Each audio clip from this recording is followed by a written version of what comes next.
नमस्कार साथियों, जय हिंद। साथियों, मैं आज संगठन से जुड़े कुछ बातों को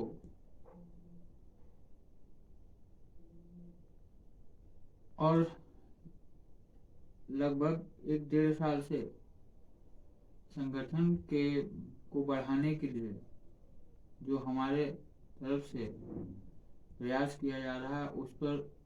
कुछ बातें आप लोगों से के समक्ष रखना चाहता हूँ। साथियों, हमारे संगठन का विचारधारा ये है कि हम लोग जाति, धर्म, भाषा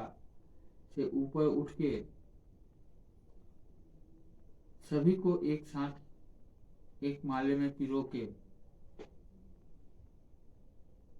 एक परिवार के जैसा मिलके एक दूसरे को साथ में लेके एक दूसरे के सुख दुख में खड़ा हो सके। जब इस विचारधारा को लेकर हम लोग काम करने के लिए जमीन पर उतरे तो हम लोगों ने बहुत सारे लोगों से बातचीत की। हमारी विचारधारा को तो सुनने के बाद बहुत लोगों ने कहा कि आप और आपकी ऑर्गेनाइजेशन या संगठन का विचारधारा तो बहुत ही अच्छा है, ऐसा होना चाहिए, तभी हमारा समाज और हमारा देश आगे बढ़ पाएगा। लेकिन ये बातें सभी लोग कहते हैं कि होना चाहिए, अच्छी विचारधारा, अच्छी सोच है, लेकिन जब उन्हें इस विचारधारा के साथ आने की बात उनसे की जाती है तो वो उस समय वो पीछे हट जाते हैं। कुछ लोग ये सोचते हैं कि इस संगठन में जुड़ने से हमें क्या लाभ। तो मैं आप लोगों के माध्यम से एक बात और ऐसे लोगों से पूछना चाहता हूं कि अभी तक आप लोग जिन राजनीतिक पार्टियों या राजनेताओं के पीछे अपना पैसा लगाकर,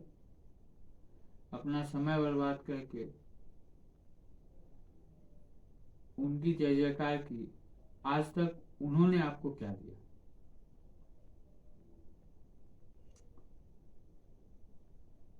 तो शायद हमें लगता है कि इसका जवाब किसी के पास ना हो।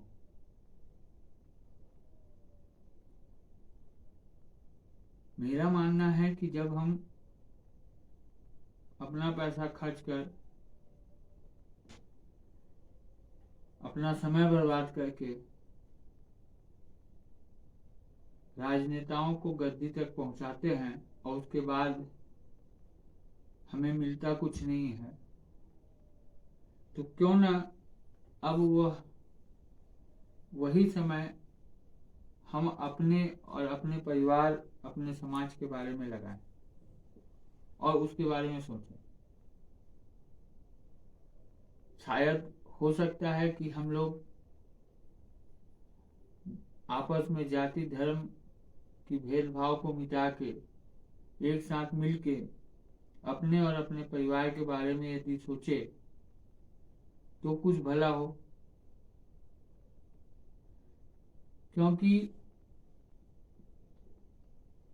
हमने ये देखा है कि भाषणों में राजनेता हमेशा ये कहते हैं कि जनता भगवान है। चुनाव के समय वो उसी भगवान के पास आते हैं, उनके पैर छूते हैं, उनसे अपना रिश्ता कायम करते हैं, उन्हें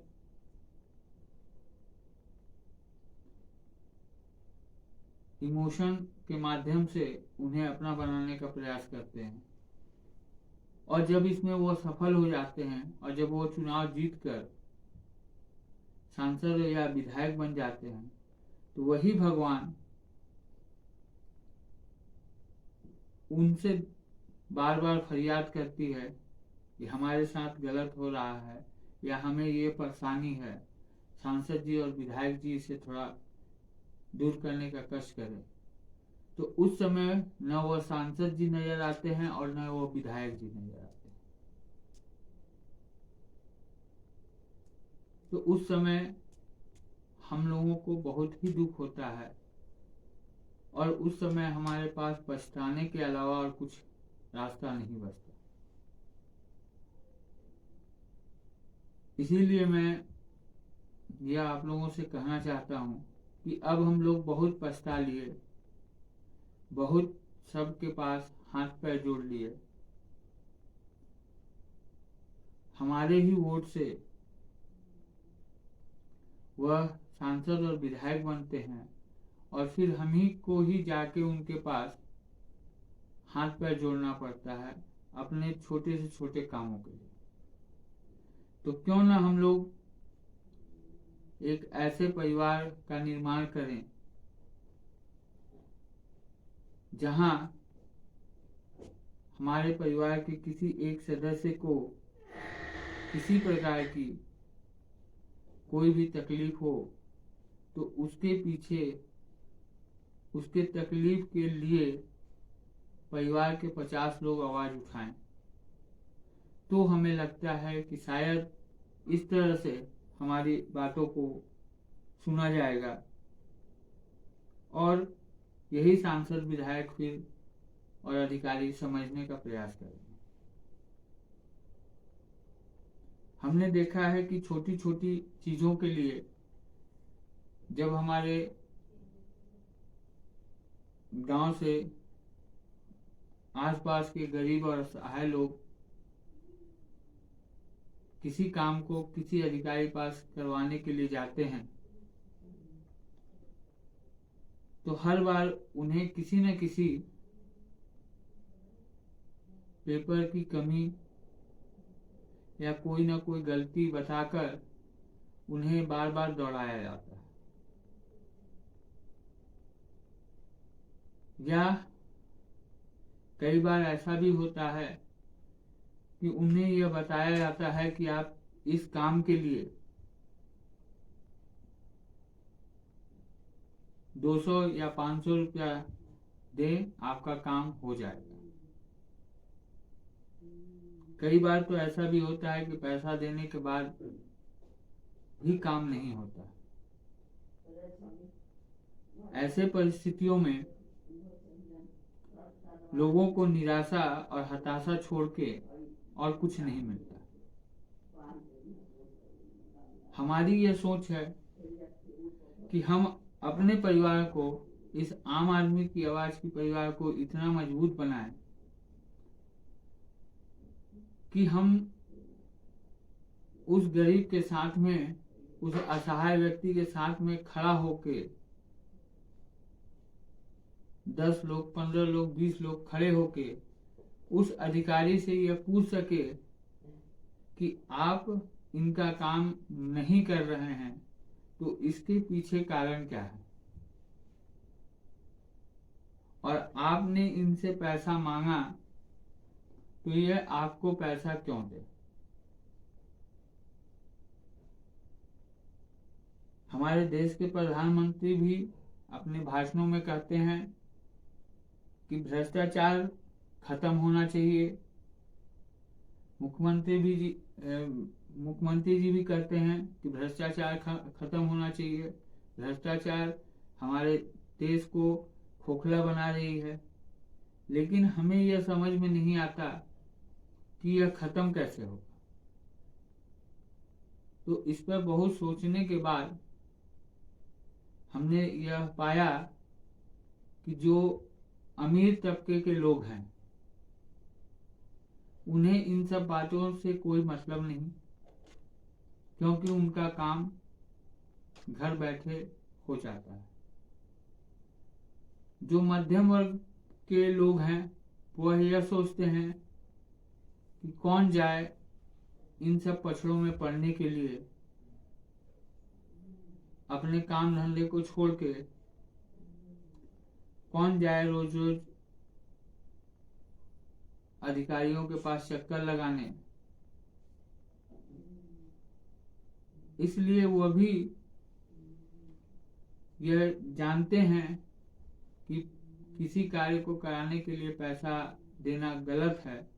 फिर भी वह सोचते हैं कि चलो भाई पैसा देके अपने काम को करवा लिया। और इसी के कारण इसमें सबसे ज्यादा कोई पिसता है तो वैसा वर्ग पिस जाता है जिनके पास एक वक्त खाने को रोटी है तो दूसरे वक्त नहीं। जब ऐसे लोग अपने कार्यों को लेकर अधिकारियों के पास जाते हैं तो वह उनके लालच का शिकार बनते हैं और फिर वह मजबूर और हताश होके मजबूरन कहीं न कहीं से पैसा कर्ज करके उधार लेके देते हैं और अपने कार्य को कराते हैं, क्योंकि उनके पास उन अधिकारियों के समक्ष बोलने का हिम्मत नहीं होता। साथियों, हम लोगों का एक प्रयास है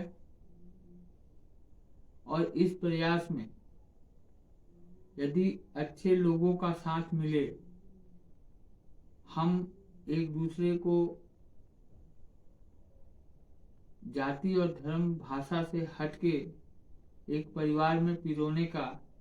काम करें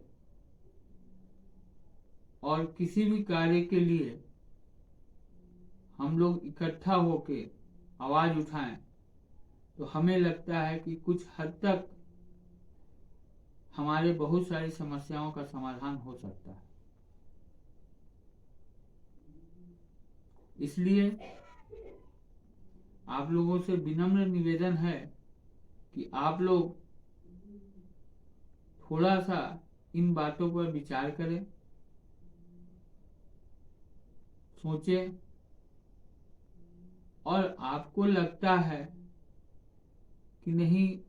ऐसा एक बार प्रयास होना चाहिए, करना चाहिए, तो आप लोगों से हमारा निवेदन है कि आप लोग संगठन के साथ में जुड़ने का प्रयास करें।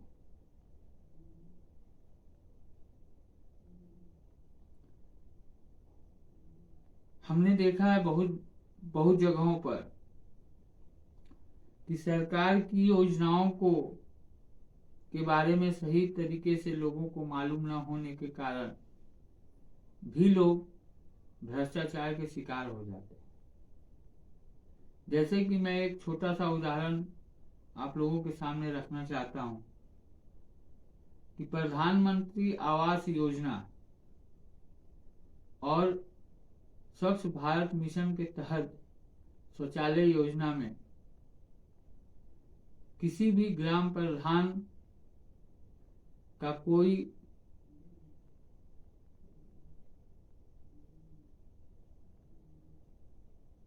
हिस्सेदारी उसमें नहीं है कि वह किसी का नाम उसमें दर्ज करा सके या किसी का नाम कटवा सके। ग्राम प्रधान का बस कार्य इतना ही है कि वह गांव के वैसे वर्गों का चयन करें जो इन योजनाओं के पात्र हैं और उन्हें समझाएं, बताएं और उनका जो भी जरूरी कागजात हो उसे लेकर वह ब्लॉक पर अधिकारियों के पास जमा करें, उसे ऑनलाइन करवाएं। बस उनका इतना ही काम है। लेकिन हमने देखा है कि बहुत सारे गांव में ग्राम प्रधानों द्वारा आवास योजना में 10,000 से लेकर 50,000 तक रुपया ले लिया जाता है लोगों को यह बताया जाता है कि यदि आप पैसा नहीं दीजिएगा तो आपका आवास नहीं होगा। जिनका नाम आ जाता है उनसे कहा जाता है कि यदि आप पैसा नहीं दीजिएगा तो आपका नाम लिस्ट से कटवा देंगे, आपके अकाउंट में पैसा नहीं आएगा। लोग जानकारी के अभाव में और डर के कारण प्रधान जी से पूछने का हिम्मत नहीं जुटा पाते हैं और ऐसे परिस्थितियों में वो लोग आवास योजना में कर्जा लेके 20,000 से लेकर 50,000 रुपये तक प्रधान को देते हैं। शौचालय में 2,000 रुपये तक प्रधान को देते हैं।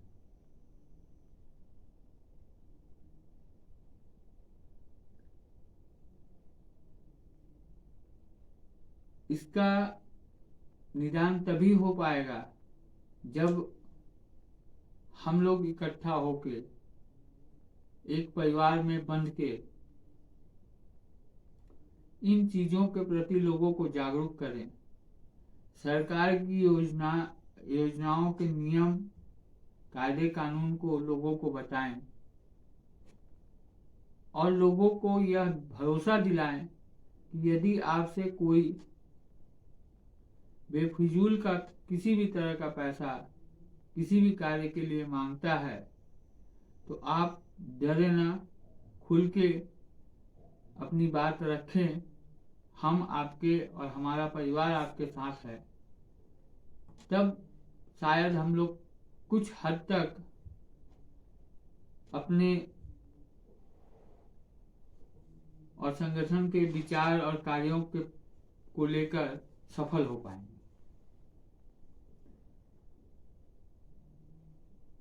साथियों, आने वाले समय के लिए संगठन ने बहुत सारे रोड मैप तैयार किए हैं जिसे हम लोग समय समय पर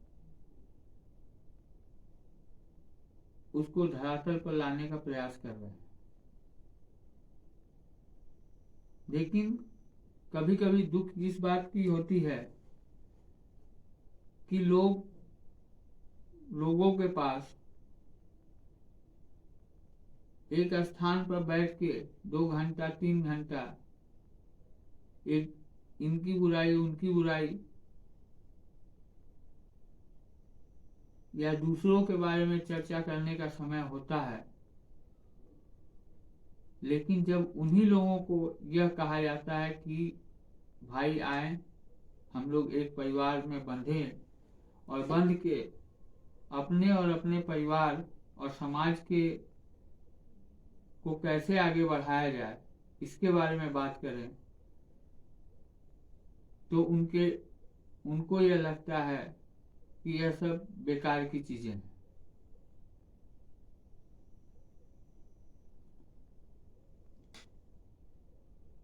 साथियों, मुझे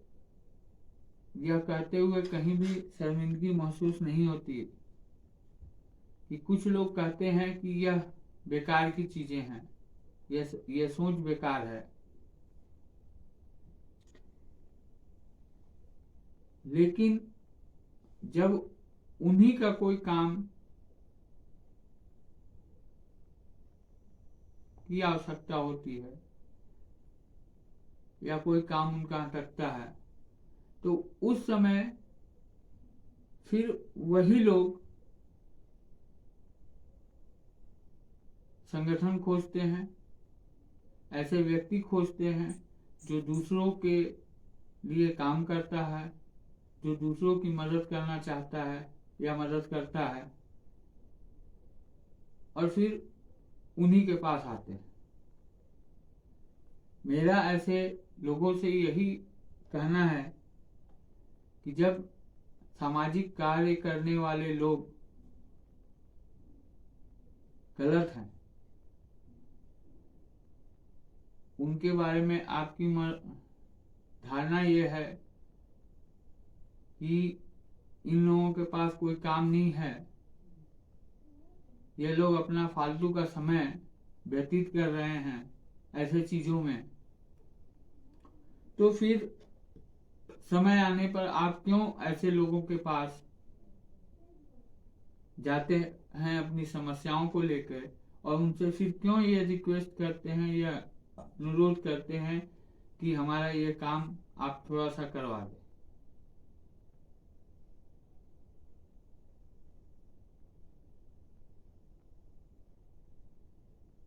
क्योंकि मेरे हिसाब से यदि कोई आदमी गलत है तो वह हमेशा के लिए गलत होना चाहिए,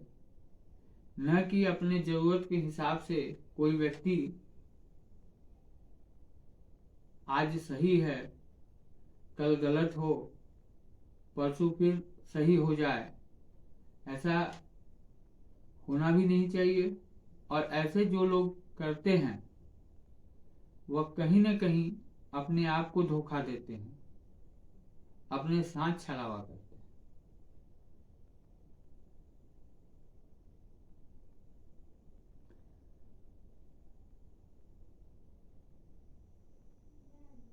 साथियों,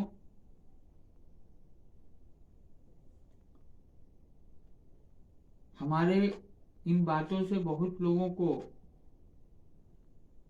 ये भी लगता होगा या लगेगा कि मैं बेफिजूल की बातें कर रहा हूं।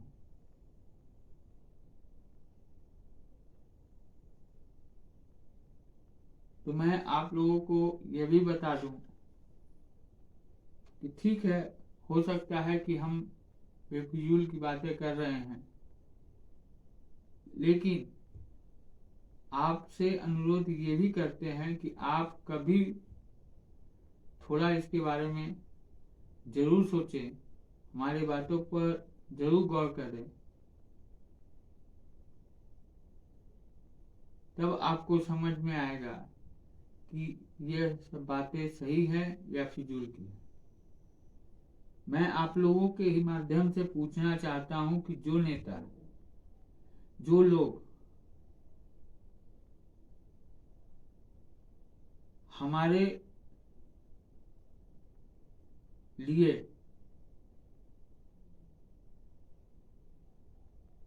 चुनाव लड़ते हैं,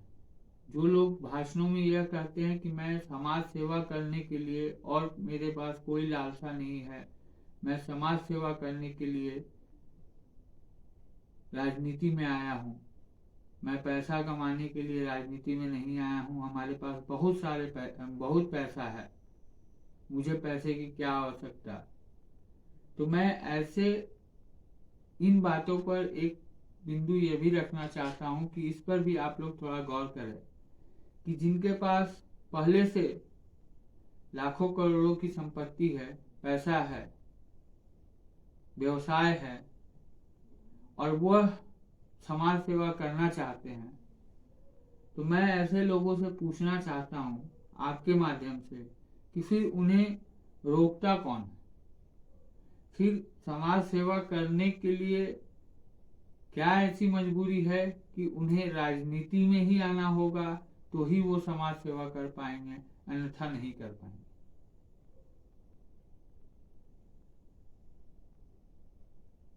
क्योंकि आप भी समझते हैं कि पैसा जिनके पास है उनके लिए कोई भी काम असंभव नहीं है।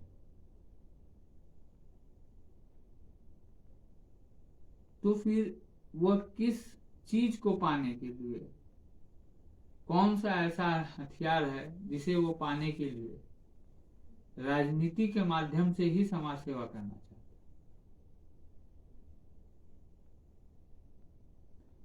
और फिर पता चलता है कि वह इन बातों को बोल के हमें जाति और धर्म में बांट के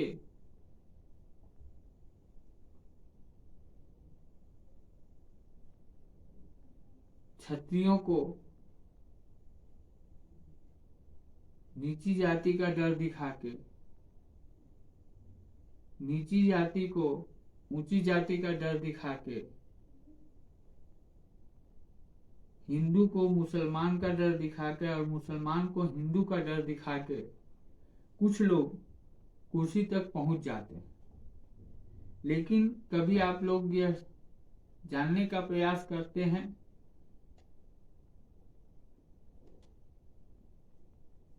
और पूछने का प्रयास करते हैं कि भैया हमारे बगल में रहने वाले जो हमारे भाई हैं वह उच्च जाति के हैं, या हमारे बगल में रहने वाले भाई जो हैं वह नीची जाति के हैं। आप हम दोनों में डर दिखा रहे हैं, डर पैदा कर रहे हैं, ईर्ष्या पैदा कर रहे हैं, जलन पैदा कर रहे हैं, दुश्मनी पैदा कर रहे हैं। तो क्या रात में या कभी भी आकस्मिक कोई भी समस्या हमारे साथ में घटी, दुर्घटना घटी या घटना घटी, तो आप हमारे बगल में खड़े हो पाओगे?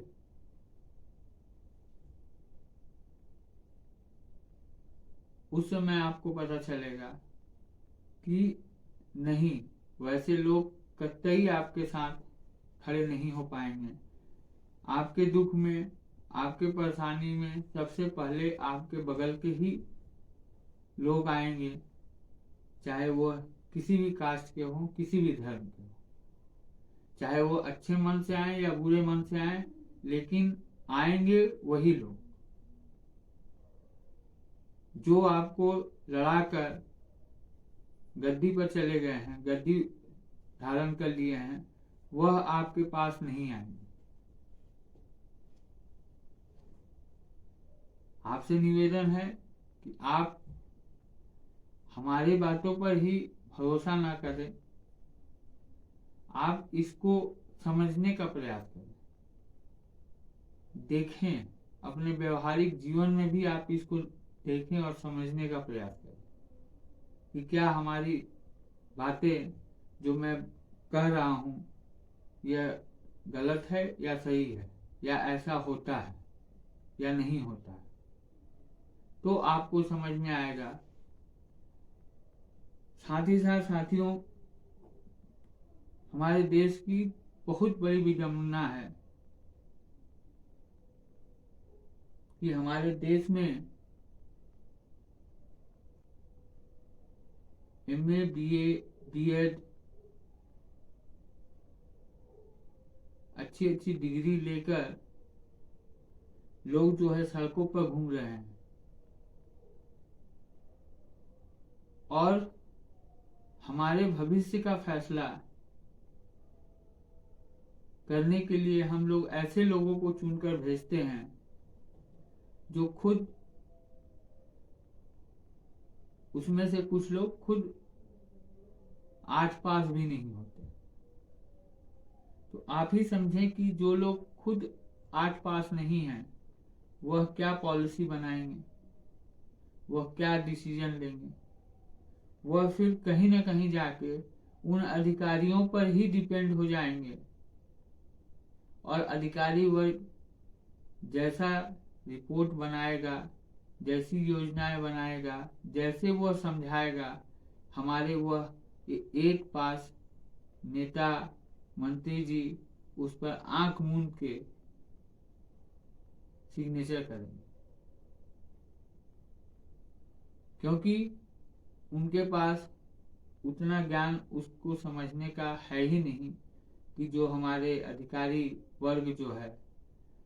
जो योजना बनाया है, उसमें कहाँ सही है, कहाँ तक सही है, कहाँ तक गलत है, कितने लोगों तक इसका फायदा पहुंचेगा, नहीं पहुंचेगा, इसमें क्या और अच्छा होना चाहिए, ये सब सोचने के लिए उनके पास ज्ञान ही नहीं रहेगा। तो फिर वो कैसे अधिकारी वर्ग को के द्वारा बनाए गए चीजों पर गौर करते हुए उसे, उसमें जो भी त्रुटियां हैं उसको सुधारेंगे। साथियों, जिन्हें हम वोट करते हैं, गद्दी पर बैठाते हैं, उनके बच्चे कॉन्वेंट में और हायर एजुकेशन लेने के लिए विदेशों में जाकर पढ़ते हैं। और जिन जिन वोटों के ताकत से वो गद्दी तक पहुंचते हैं, उनके बच्चे सरकारी स्कूल के फर्श पर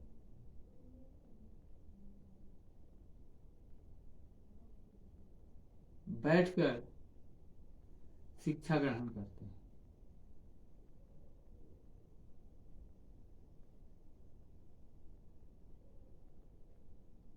हमारे संविधान में यह कहा गया है कि समानता का अधिकार। हमने बहुत गौर से समझा है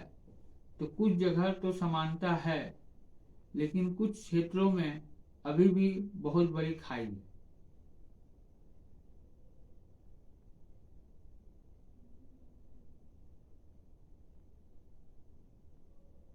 जैसे कि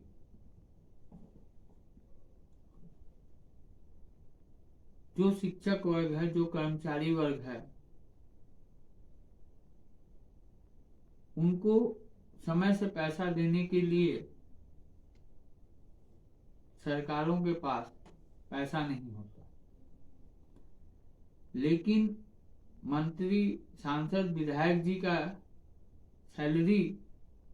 देने के लिए पैसा समय से हो जाता है। मंत्री, विधायक जी का सैलरी हर राज्य में अलग अलग है। हमारे उत्तर प्रदेश में लगभग 1,85,000 के आसपास है। इसी तरह से और कई राज्यों में, सबसे अधिक तमिलनाडु में है, 2 लाख कुछ रुपए के आसपास। इसके अलावा उन्हें 200 किलोमीटर तक चलने के लिए पेट्रोल फ्री, डीजल फ्री, हवाई यात्रा फ्री, एसी ट्रेन से यदि जाएंगे तो उसमें एसी का टिकट फ्री, अच्छे से अच्छे हॉस्पिटल में ट्रीटमेंट कराने के लिए फ्री। और यह फ्री उन्हीं को नहीं, उनके परिवारों को भी मिलता है। गाड़ी खरीदने के लिए पैसा,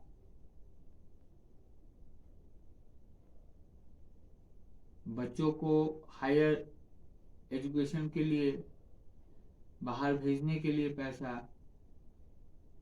टेलीफोन फ्री। इसके बावजूद भी हमारे नेतागण सही से हमारे और आपके बारे में काम नहीं कर पाते। अभी आपने देखा होगा कि चुनाव संपन्न हुआ। चुनाव के समय प्रतिदिन नेता और नेता के जो भी समर्थक बोलिए या पार्टी के कार्यकर्ता बोलिए, दिन रात लोगों के घर पहुंच रहे थे, उनकी समस्या सुन रहे थे, अपनी बात बता रहे थे, अनुरोध कर रहे थे, आप हमें हमारी पार्टी को जिताएं या आप हमें इन नेताजी को जिताएं, हम लोग आपके साथ खड़े रहेंगे। लेकिन चुनाव के बाद जब लोग जीत जाते हैं तो ना वो नेताजी गांव में लोगों के घर तक नजर आते हैं, न ही उनके कार्यकर्ता। उसके बाद कुछ चापलूस कार्यकर्ताओं का अड्डा उन नेताजी के घर में बन जाता है।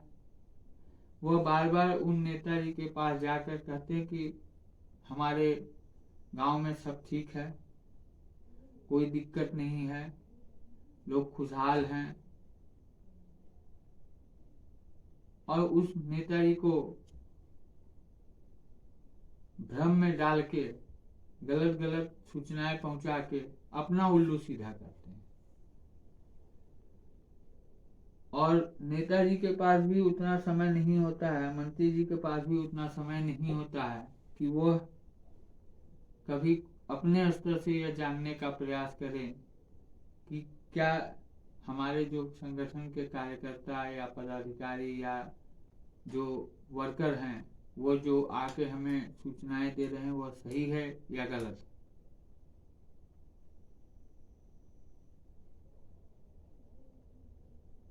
क्योंकि उनके पास खुद समय नहीं है।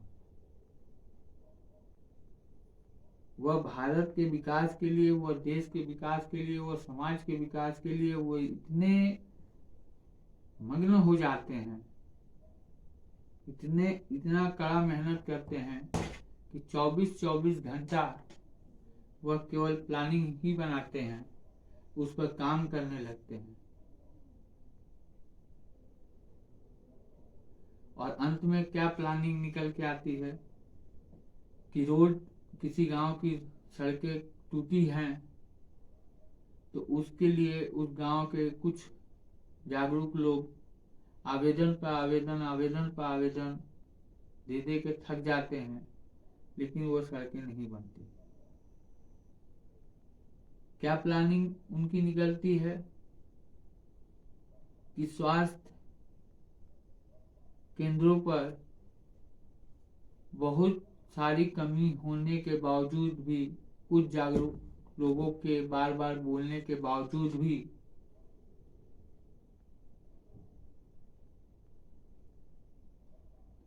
वहां कोई सुधार करने या कराने के लिए नेताओं के पास समय नहीं होता।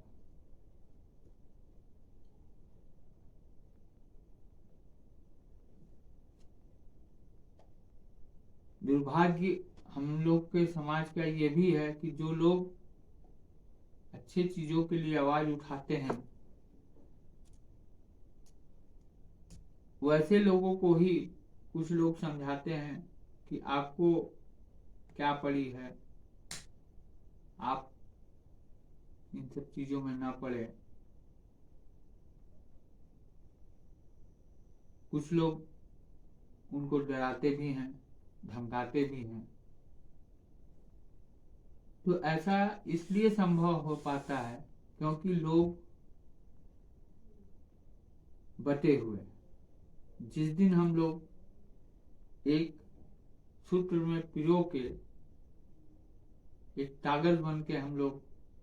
किसी भी विषय पर अपनी आवाज को बुलंद करेंगे तो हमें नहीं लगता कि हमारी आवाजों को अनसुना किया जा सकता है। साथियों, आज का वीडियो बहुत लंबा हो रहा है,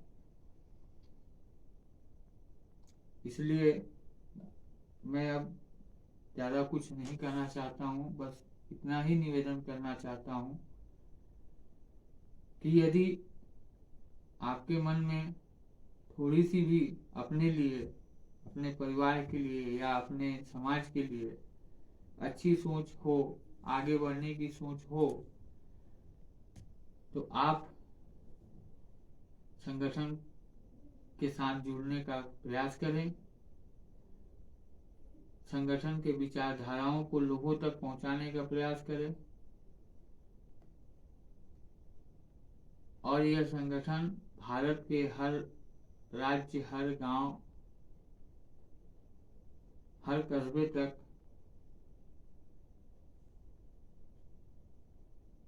धीरे धीरे करके